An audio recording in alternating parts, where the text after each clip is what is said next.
afternoon, Thanks Mr. for bringing Mayor. the president. Nice. No problem. No problem. All right. Give us some jobs. Yes, that's right. That's what we're trying to do. How you doing? All right, how you? Everybody doing well? Good. Good. All right. We haven't had y'all here too long, have we? It don't matter, sir. It's not too long to wait for the president. It's worth it. No, it's worth the wait. Very good. Very good. Worth the wait. He is here. He is close. He's going to be coming out here soon. Stuff in the back, getting ready, you know. Keep his face on. Getting his face, All right. that is. All right. Thank you, sir. Welcoming the President of the United States.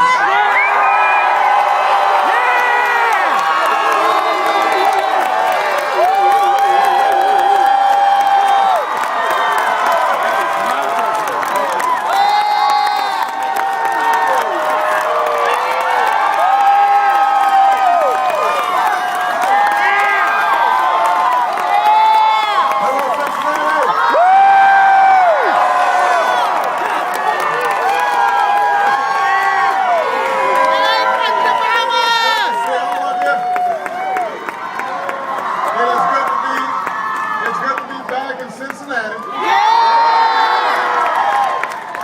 I have to say, I drove by the singles practice. All right. Oh, man. He didn't see the news. I was scouting out some plays in case they play the Bears. Oh. Did I hear somebody boo the Bears?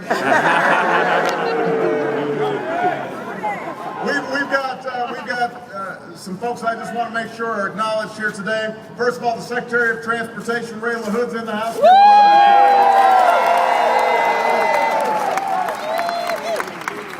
Got the mayor of the great city of Cincinnati.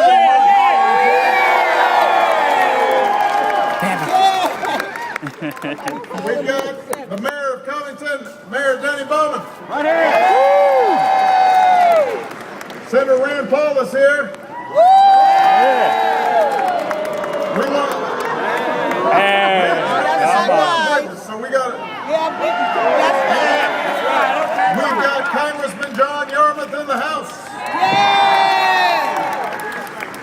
Now, it is good to be back. I was just in Columbus a little while ago, and I figured I couldn't get away with not giving Cincinnati a little bit of love. Yeah. Bearcats.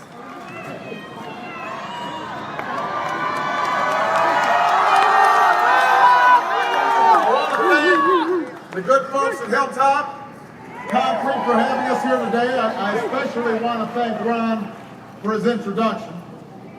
You know, companies like Hilltop, construction companies, have been hit harder by this economic crisis than almost any other industry in America. And there are millions of construction workers who are still out there looking for a job. Yeah. They're ready to work. But things have been a little tough. Yes, sir. Now, that doesn't mean that there is not plenty of construction waiting to get done in this country. Behind us stands the Brent Spense Bridge. It's located on one of the busiest trucking routes in North America. Yeah. It sees about 150,000 vehicles every single day. And it's in such poor condition that it's been labeled functionally obsolete. Oh my God. Think about that, functionally obsolete. That doesn't sound good, does it? It's safe to drive. It's safe to Kind of drive, like Congress is. but it was not designed to accommodate today's traffic, which can stretch out for a mile. Especially with Shipping motorcade. companies try to have their trucks avoid the bridge. Of course, that only ends up costing them more money as well. The thing is, there are bridges and roads and highways like that throughout the region. A major bridge that connects Kentucky and Indiana just closed down for safety reasons. Another aging bridge that crosses over the Ohio River in Ironton could be replaced right now.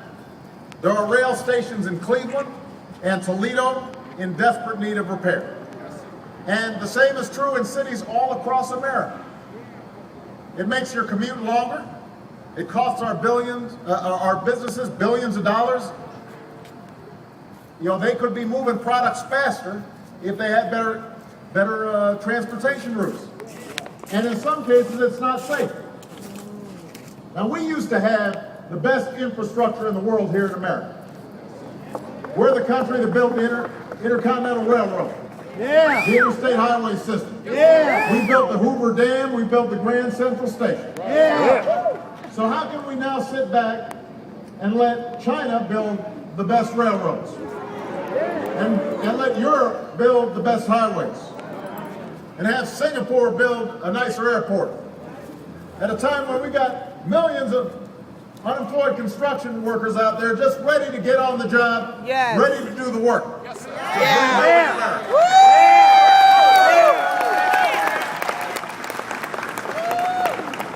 To Cincinnati, we are better than that. We're better than that. And that's why I sent Congress the American Jobs Act 10 days ago.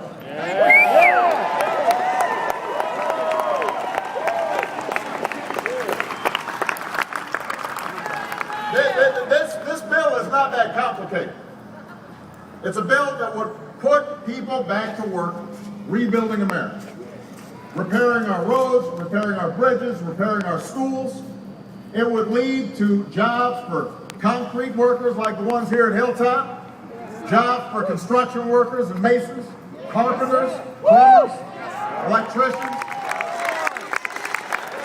Pass it.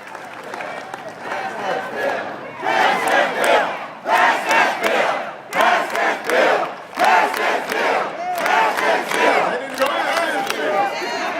Tell Congress to pass this jobs bill, and companies will get tax credit for hiring America's veterans.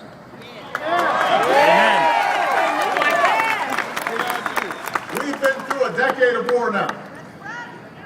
Almost 2 million people have served. And think about it. They're suspending their careers, they're leaving their families, they're putting themselves in harm's way, all to protect us. The last thing they should have to do is fight for a job when they come home. And if we pass this jobs bill, it makes it easier for employers to hire those veterans. That's why we need to tell Congress to do what? To pass the bill.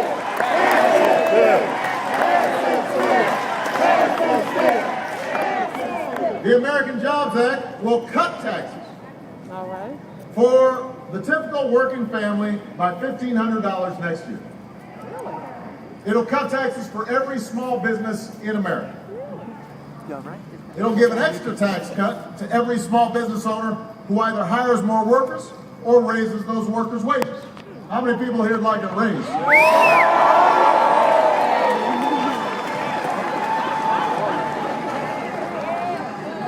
And we know that most small businesses are the creators of new jobs. You know, we've got a lot of folks in Congress who love to say how they're behind America's jobs creators. Well, if that's the case, then you should be passing this bill. Because that's what this bill's all about, is helping small businesses all across America. That's right. You know, everything in this jobs bill has been supported in the past by Republicans and Democrats. Everything in this jobs bill is paid for.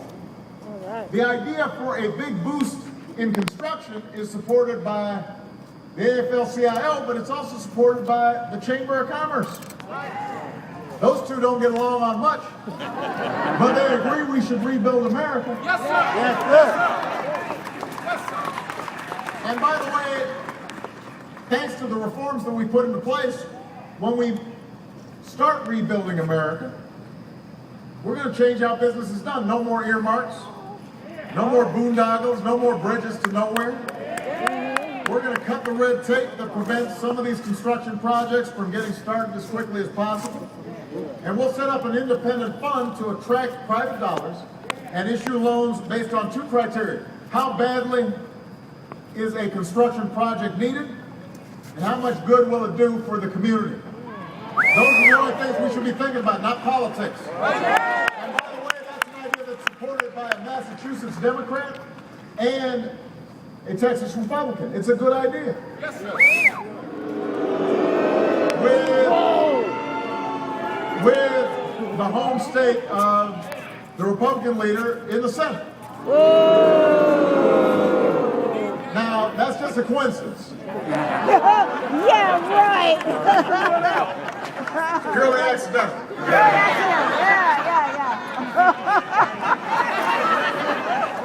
But part of the reason I came here is because Mr. Boehner and Mr. McConnell, those are the two most powerful Republicans in government. They can either kill this jobs bill, or they can help pass this jobs bill. I know these men care about their states, they care about businesses, they care about workers here. I can't imagine that the Speaker wants to represent a state where nearly 1 in 4 bridges are classified as substandard. 1 in 4. I know that when Senator McConnell visited the closed bridge in Kentucky, he said that roads and bridges are not partisan in Washington. That's great. I know that Paul Ryan, the Republican in charge of the budget process, recently said that you can't deny that infrastructure does create jobs. That's what he said. Well, if that's the case, there's no reason for Republicans in Congress to stand in the way of more construction projects. There's no reason to stand in the way of more jobs. Mr. Boehner, Mr. McConnell, help us rebuild this bridge. Help us rebuild America. Help us put construction workers back to work.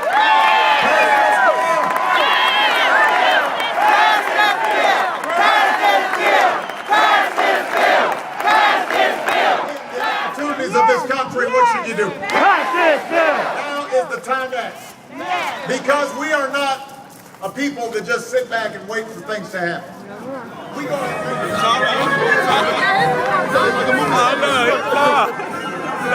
Don't push me, I swear. It's all right. It's all right. Be happy, you know? I am.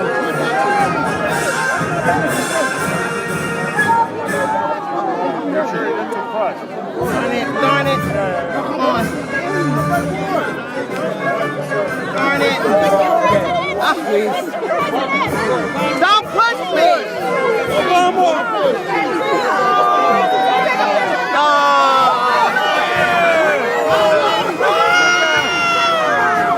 Hey, Mama, hold me!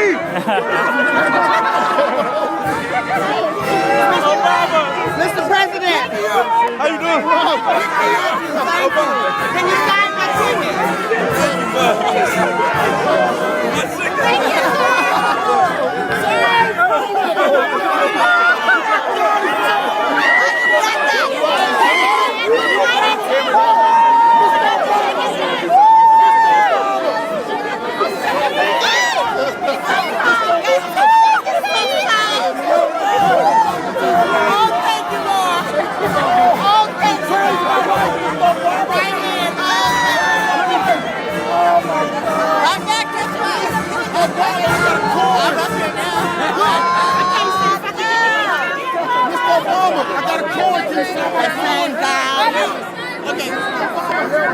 Obama